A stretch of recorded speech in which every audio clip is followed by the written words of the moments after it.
You married? Sansa waited a beat, and then two, and then turned to smile pleasantly at Bran. Yes. To Jon. Yes. But. Bran looked adorably confused, the poor boy. How? I'm going to be putting a crown on your head tomorrow, Arya said repressively, eyes bright with humor. I don't suppose you need one of your sisters to explain the details, do you? At Bran's suddenly horrified expression, Sansa took pity on him. It's been happening for a while. She shrugged. And when Robb decided to crown me, the idiot, I decided that being queen should come with a few perks. Up to and including deciding my own husband. Did you court at least? Arya choked on her drink. I don't want to know, she half-wailed, setting the cup down, slamming it down. I don't care!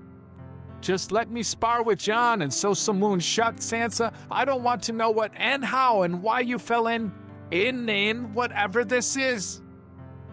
Love? Sansa asked dryly. No! Arya glared at her. I want to act like nothing's different, and my own brother has betrayed me. He's betrayed his queen. I can see your broken heart, Sansa said. Arya stamped a foot. It achieved practically nothing. All of them were seated, and the only thing that happened was that the table vibrated slightly. Sansa knew solely because she was sitting opposite Arya and saw her leg move. Sansa sent her an unimpressed look. Arya huffed, cheeks a blotchy red, and flounced out of the room. She'll be fine by tomorrow morning, right? Bran asked. She'll be fine in 5 minutes, Sansa told him. The trip down from last Hearth was cold, and we didn't stop for breakfast or dinner. And Arya hasn't touched her food tonight. She'll be back soon, mark my words. Once they'd arrived, it had taken less than 10 minutes for Rickon to tell their father of the marriage. The shade Jon turned was impressive, Sansa had decided. She'd never before seen him so pale, and that was including when he'd drunk half a tavern's ale. And then he and her father had disappeared into the solar, and Sansa hadn't heard anything from that wing of Winterfell ever since. She shook her worry off decidedly and turned to Bran. What have you been doing? I mean, while Arya and I were off fighting in mud and all. Bran brightened slightly. I fought with Sir Roderick last week, and usually he wins, you know, but this time I climbed the tower wall and jumped on him. It's the first time I won a match. Oh, Sansa said, and then leaned in conspiratorially. Don't tell Robb I told you, but he didn't manage to do it until he turned 14. I'm 11. I know. She grinned. Guess you got the brains in the family. Like you, he said. You won against the Kingslayer because you were smart.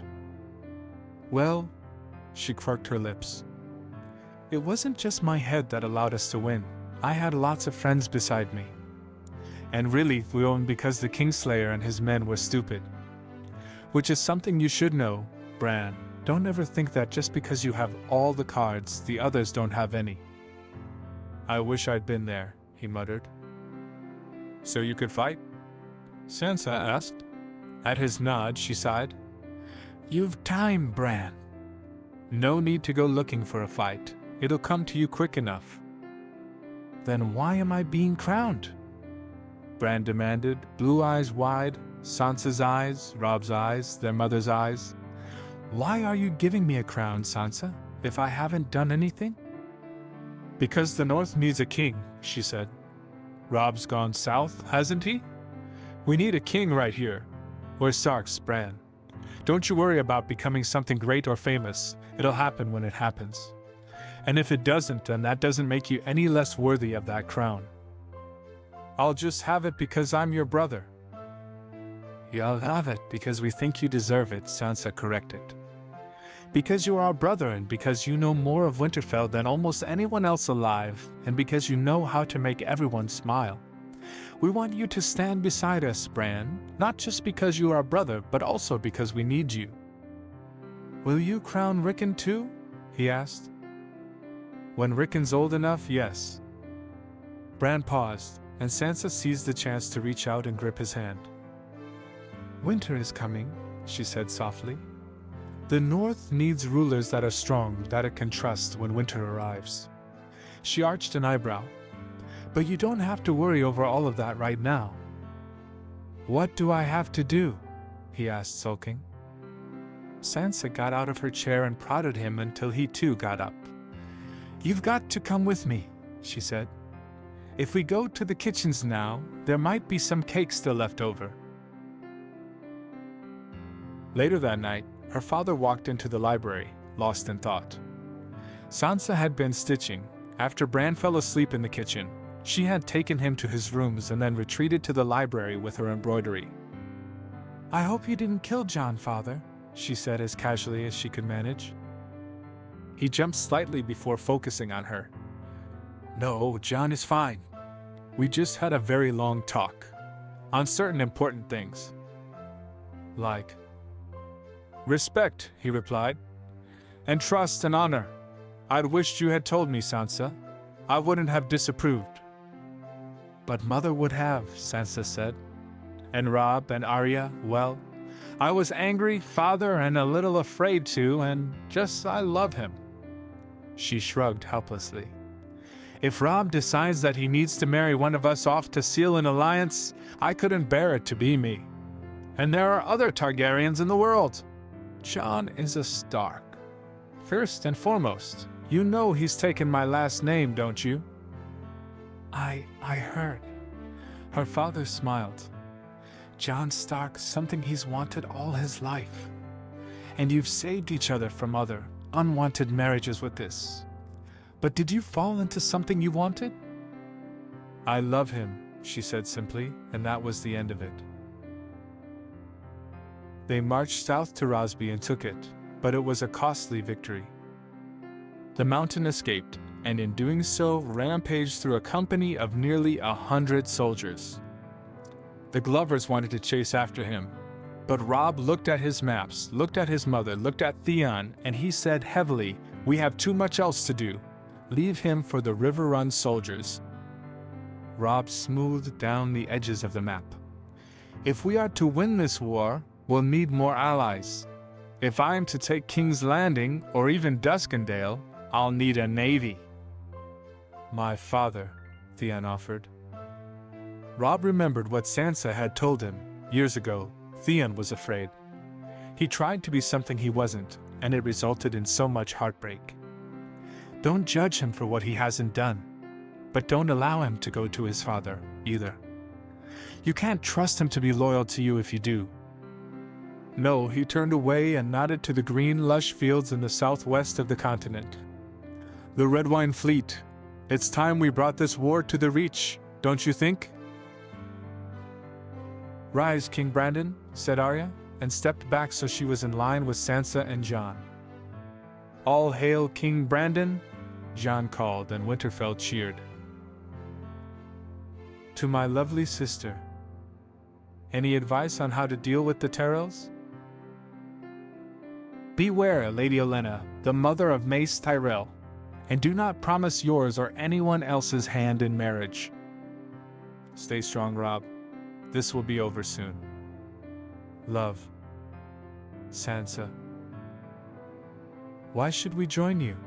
Mace Tyrell asked. Robb very, very carefully did not smile. Because I'm going to win this war, he said. I can do it with or without your fleet, Lord Tyrell, but I'd like to do it beside you. I'm going to win this war, and I'm offering you the chance to join me. Will you hold to it? There was a pause, where Lord Mace went a blistering red and looked as confused as he was irritated, and still did not answer Robb. Robb, his mother murmured, putting a hand on his arm. Then she looked at the others and laughed lightly. You'll have to forgive my son. He's a northerner, and they speak bluntly. I understand your hesitance, my lord, I do. Tywin Lannister is a frightening man indeed to rebel against, but we're not asking for anything that will cripple you.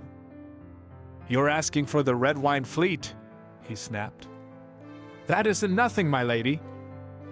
No, she said, but I'm sure you've some method of cloaking your banners.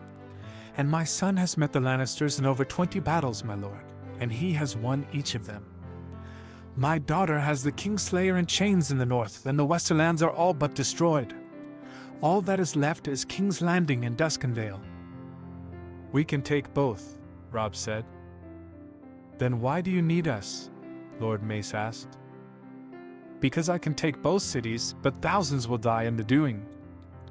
Robb nodded to the Lady Olenna, who sat behind her son, eyes as watchful as Sansa had warned. I have no wish to bury them if I do not need to. No? Lady Olenna asked. A king that dares to care for his men, this is something we haven't seen in overlong. She smiled. Some might say that we shall not continue to see it for overlong. Is that a threat? He asked sharply. Just an observation, Lady Olenna said airily. His mother leaned forward. Paint your fleet blue and white, she said, and we will remember your aid for 100 years. Turn your faces, and we shall remember Highgarden's cowardice for just as long.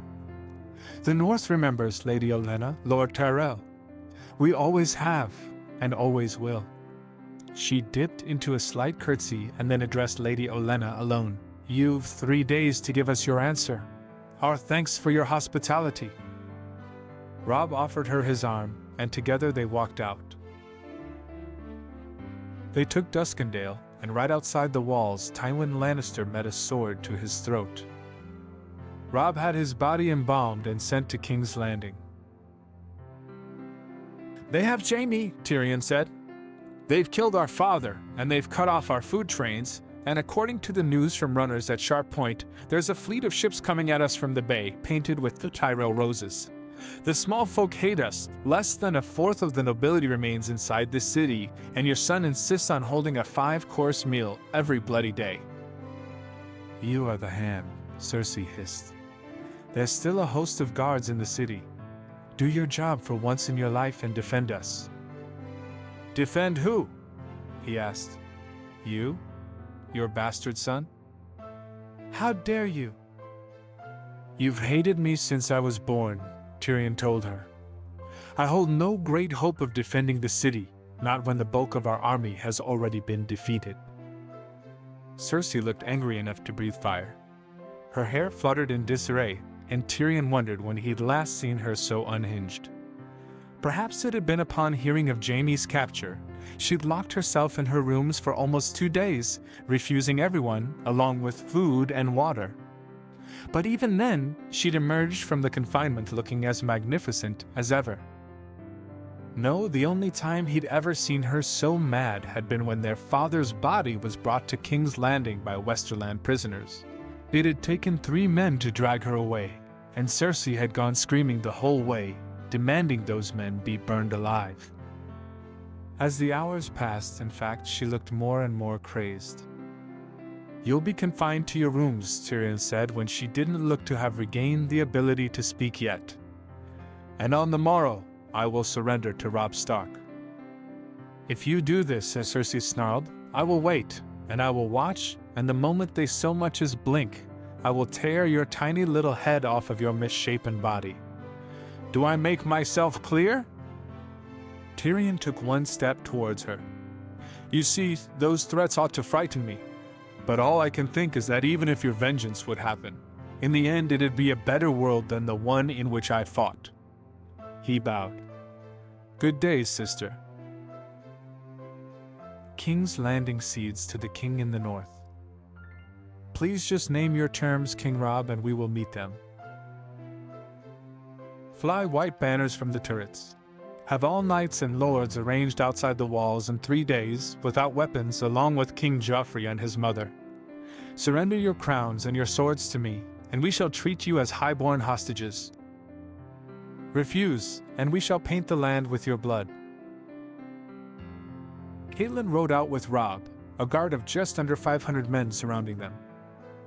The knights were, indeed, arranged outside the keep as Robb had asked. That much was clear from all the glittering armor. And there were swords piled at one end, stacked neatly. At the front, Lord Tyrion awaited them. Robb dismounted Grey Wing when he was close enough. "You have the crown?" he asked brusquely. "Yes," said Tyrion, and knelt. "As Hand of the King, I surrender King's Landing to you." He motioned for Joffrey to step out of the crowd. Joffrey insisted on giving the crown himself, he explained, voice almost too faint for Catelyn to hear. Joffrey Lannister, Sansa had told her what this boy had done in another world. The beatings, the torture, even the idea would have been enough to make Catelyn's blood boil. But this boy, for all that had happened, hadn't yet proven to be the same heartless monster. Robb had told her the night before that he wouldn't ask for his or his mother's head. As she watched, Joffrey stepped forward. He held the golden crown in his hands as he approached Robb. But there was something in his stride, something in the way one hand cradled the crown and the other supported it, something in his posture Catelyn felt chills go up her spine.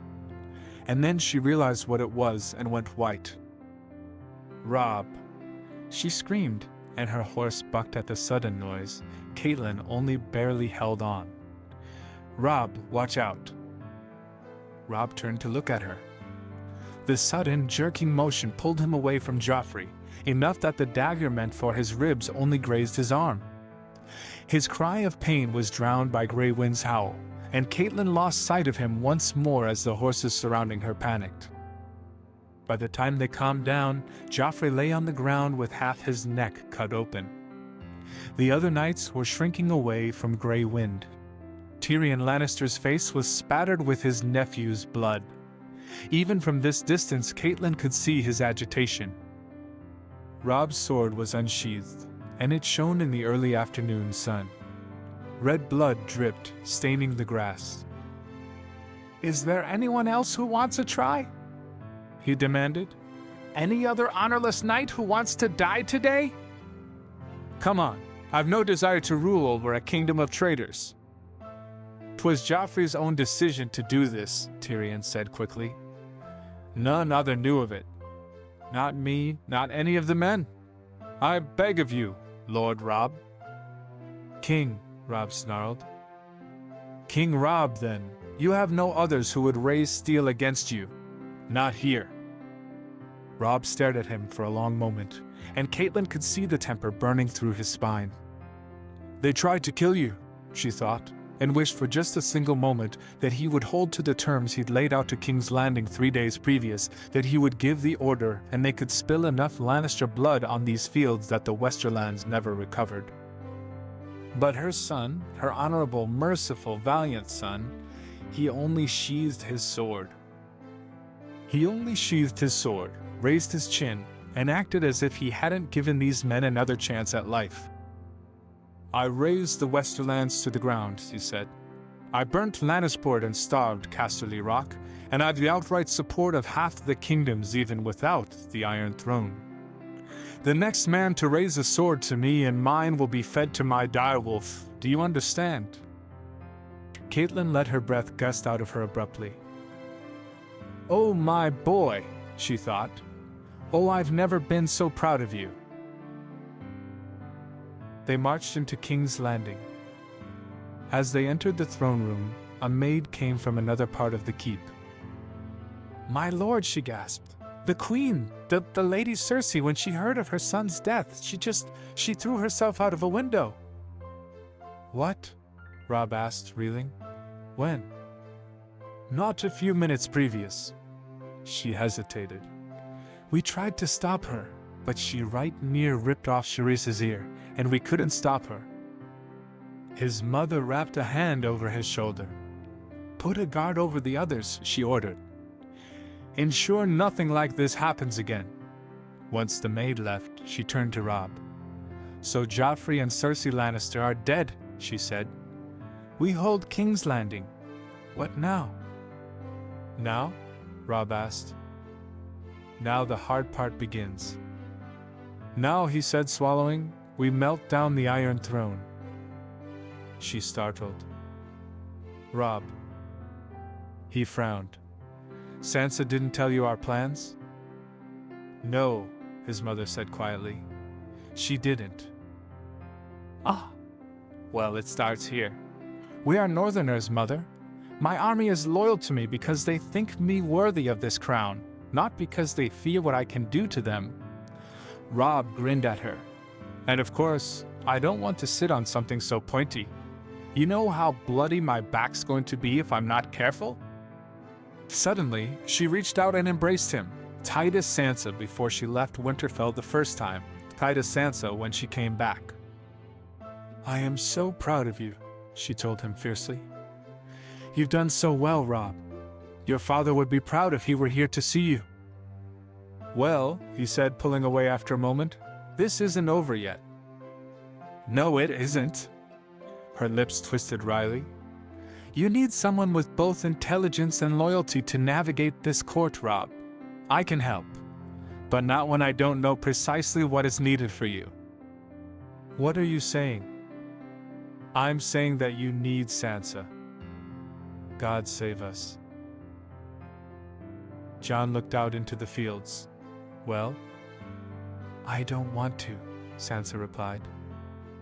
They were huddled together on the ledge Sansa had slept on the night before Peter's death. The wind wasn't as cold during the day, and with someone else beside her, it wasn't even uncomfortable. They'd received Robb's raven just that morning. But you will, he said. Will I? Sansa, said Jon half impatiently. We've planned this for 7 years. And anyhow, you're not one to let fear stop you from acting, or you'd have surrendered at Last Hearth. So when are we leaving? She sighed. I want some of the women from Last Hearth to come with me.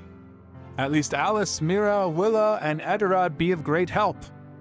The more that can come the better, in all honesty, and what I'm aiming to do is controversial enough that I want some allies beside me. Robb isn't enough? Robb, she said, is miserable at politics. Jon laughed. Sansa continued earnestly. He is. He'd think the ones who hate him the most are his allies, the ones who are actually loyal are the traitors, and he manages to alienate them all in the space of a week. If anything, I should lock him up in his bedchamber. It'd save me a lot of trouble. I'd like to see that, Jon murmured, wrapping his arms around her and dragging her close. Sansa shifted so that she lay half on him and threaded her fingers through his curls. So we'll leave in a little over a fortnight. I look forward to it, he said, and pressed a kiss to the top of her head. Liar, Sansa replied without heat and let her eyes drift closed lazily. 7 ravens left King's Landing one morning, each carrying an utterly important summons, each heading to a different keep. When Sansa finally arrived at King's Landing, Robb threw himself at her.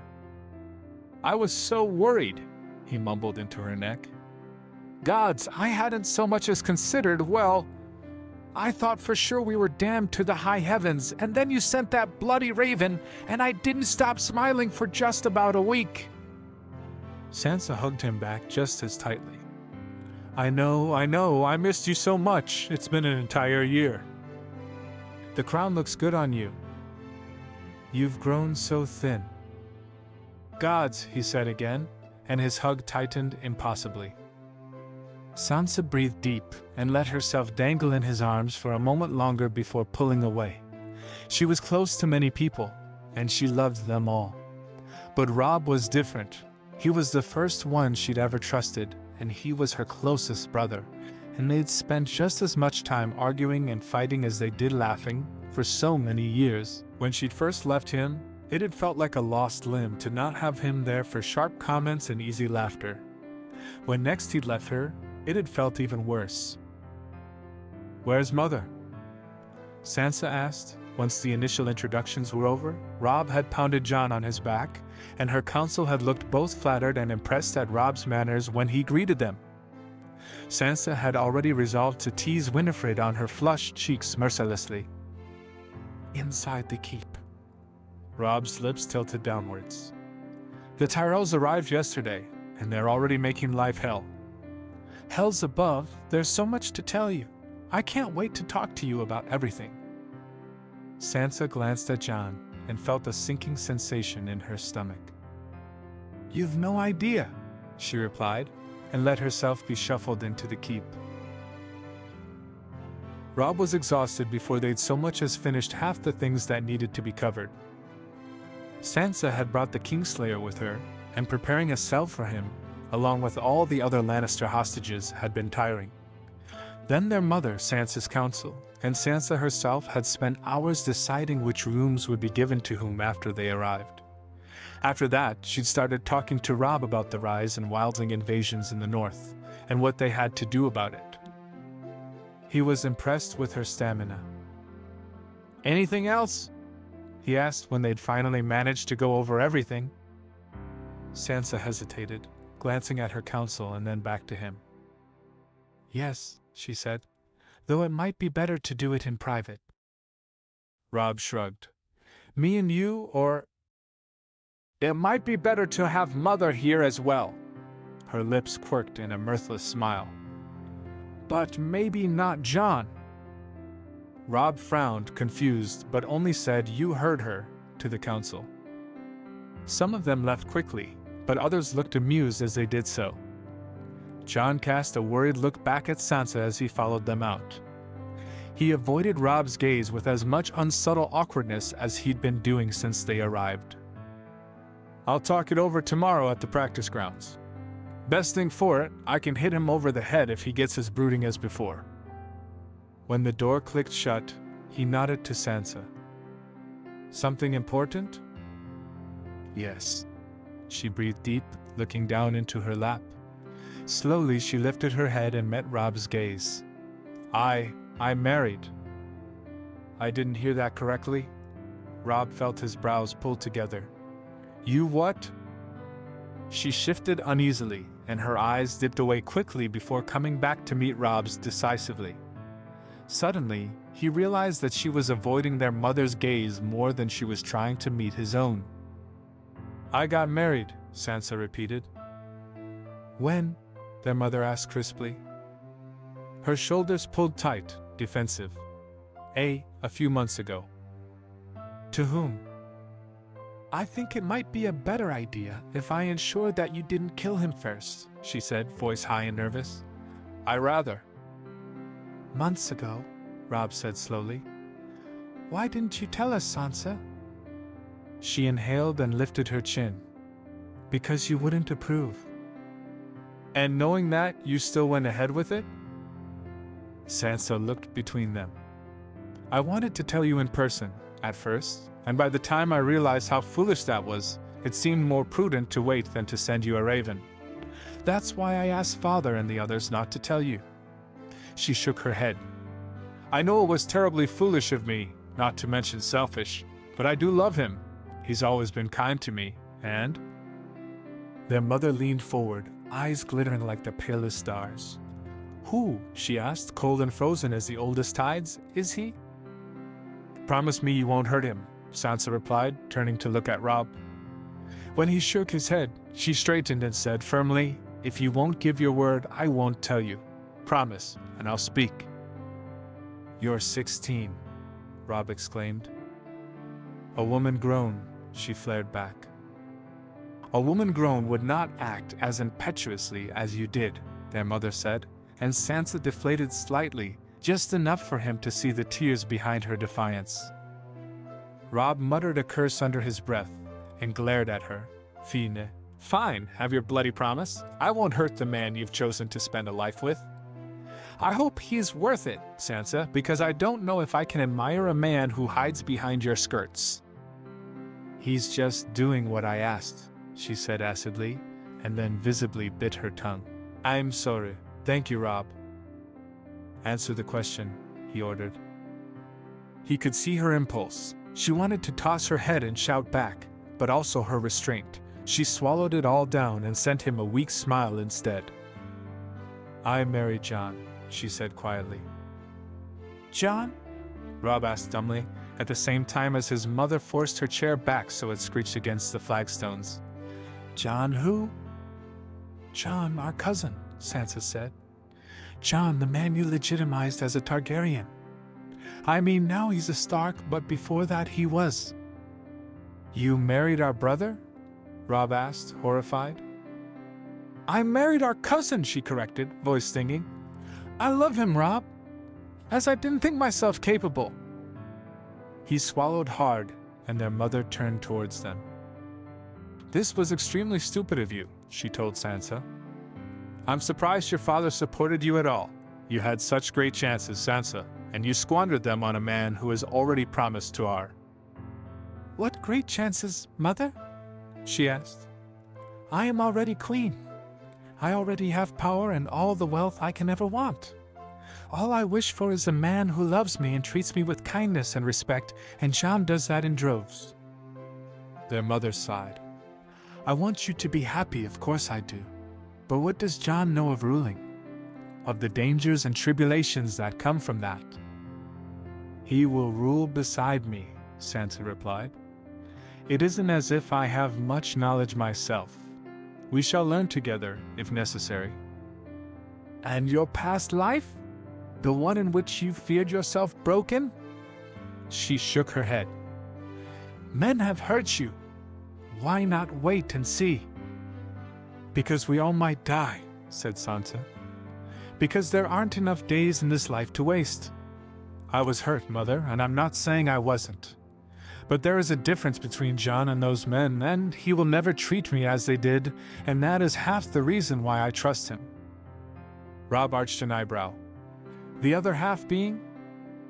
The other half being that he's as honorable as father, and twice as kind, she snapped back. Oh, and also let's not forget that he's much better in bed than the others, why don't we? Well, that is enlightening, to say the least. Sansa, their mother reproved, and Robb watched in amusement as she flushed a red bright enough to be painful. I'm not asking for permission or forgiveness, Sansa ground out. I am telling you because you deserve to know.